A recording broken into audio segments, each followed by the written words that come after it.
Hi there, and welcome to the Celeb Tea, Shadows Behind the Spotlight. Jaguar Wright has returned to the public eye, and this time her words are sending ripples through the entertainment world. Known for her unfiltered opinions and explosive interviews, Jaguar has been hinting at connections between music, power, and hidden control. Her latest round of claims has left audiences questioning everything they thought they knew about the industry's biggest names. According to her, the stories we've been told about fame, mentorship, and success may not be as clean or inspiring as they appear. Jaguar speaks of secret meetings, unseen contracts, and careers built on silence. Whether her statements are truth, interpretation, or a blend of both, they've certainly reignited conversations about how power really operates behind the red carpets and flashing lights. In one of her recent interviews, Jaguar was asked the question on everyone's mind, "How do you know all this? Were you actually there?" She didn't hesitate. Instead, she began recalling moments, encounters, and late-night meetings, the kinds of stories that only insiders could tell. Her most talked-about remarks involve figures like Jay-Z, Beyonce, and Rihanna, names that define an entire generation of music. But Jaguar insists that beneath the glossy exterior lies something far darker, a system built not just on talent, but on control. She begins her story with a now legendary night, one that, she says, marked the start of a chain reaction still felt today. The tale centers on a young Rihanna, barely out of her teens, arriving in New York from Barbados for what was supposed to be her big break. Jaguar paints the scene vividly, a young girl in a skyscraper office late at night facing executives who had the power to decide her future.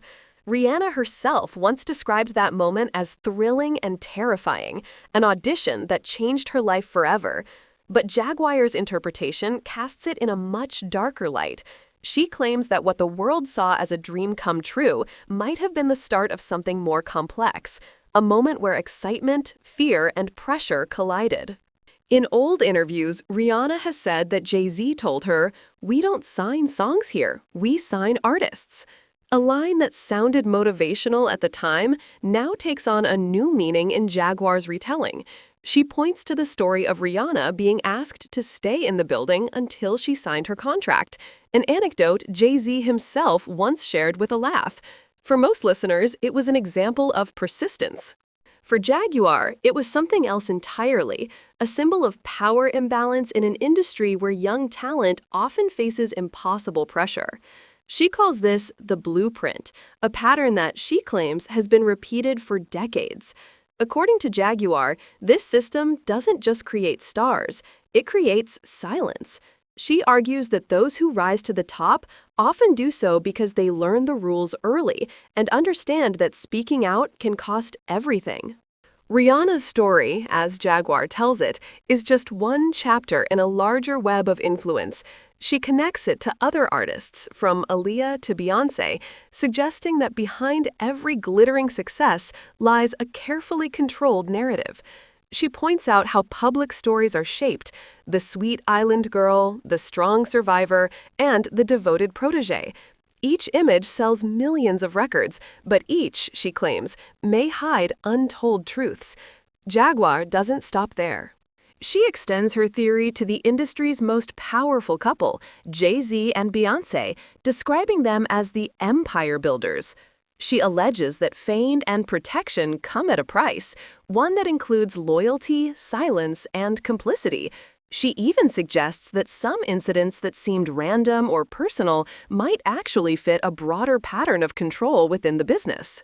Still, Jaguar admits that much of what she's heard comes from insiders, assistants, producers, and former partners, people who claim to have witnessed behavior that doesn't match the polished public image. None of these accounts can be confirmed, but they raise the kind of questions that make fans look twice at award show speeches and music video symbolism. For example, she points to Rihanna's first Grammy win, a moment of triumph broadcast around the world. While most people saw it as the culmination of hard work, Jaguar interprets it as something more symbolic, a public coronation, overseen by the same figures who had guided her career from the start. The tension in Jaguar's words isn't about hatred or jealousy, it's about control. She insists that many of the industry's brightest women were never just protégés. They were players in a much larger system that rewarded silence and punished defiance. In her telling, mentorship blurred into manipulation and opportunity into ownership. As her interview continues, Jaguar dives deeper into the web of rumors that have haunted the industry for years. She mentions long-circulating whispers about how certain stars were protected while others were quietly erased. She recalls names like Aaliyah, whose tragic death remains the subject of endless speculation, and claims that patterns of exploitation go back generations. None of these claims are verified, but they fuel the same fascination that has always surrounded Hollywood's hidden side, the idea that fame and power come with invisible contracts.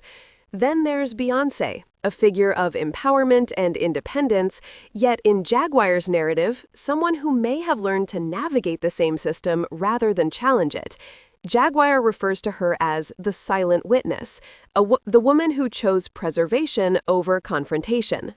Again, these are interpretations, not proven facts, but they tap into a growing public curiosity about the price of success in such a cutthroat world. To drive her point home, Jaguar describes the infamous elevator incident involving Solange and Jay-Z, a moment caught on camera that spawned countless theories. Many saw it as a family squabble. Jaguar paints it as an act of defiance, a younger sister standing up to what she believed was control. Whether that's truth or pure conjecture, it underscores the sense of unease that surrounds her entire story.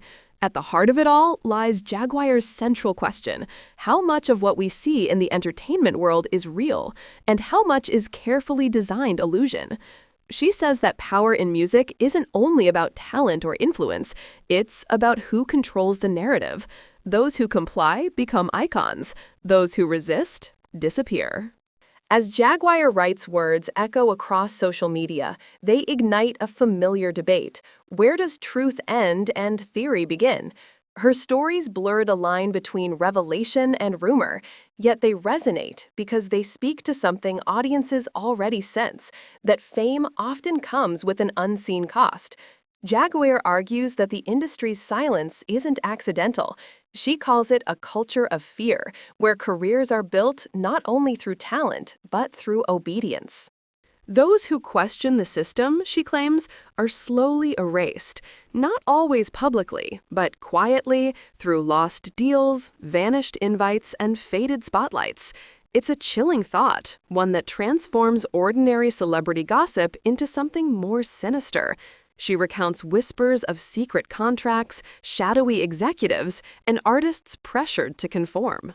To her, every scandal, every sudden career shift, every public breakdown carries the same fingerprint, a reminder that the music world is as much about power as it is about art. Jaguar's storytelling blends confession with conspiracy, but it's her conviction that gives her words weight. Even skeptics admit she speaks as if she's seen too much to stay silent. When asked why she continues to talk, knowing the backlash it brings, Jaguar's response is striking. Because someone has to, she says. Too many people have disappeared, in spirit, if not in body, for telling less than I have. For every claim she makes, the public divides. Half dismiss her as bitter, and the other half call her brave. Yet everyone listens. Because even if only fragments of her story are true, they hint at a structure of control that extends far beyond music, one that shapes fame itself. In the end, Jaguar Wright doesn't present herself as a victim or a hero. She's the messenger, a voice reminding the world that glamour often hides ghosts. Her interviews aren't just gossip sessions. They're cautionary tales about power, loyalty, and the price of survival in a billion-dollar machine built on image. Whether her revelations are fact or fable remains to be seen. But one thing is certain, she's forced the world to look closer, to question what's real, what's performance, and who truly holds the strings in the story of modern fame.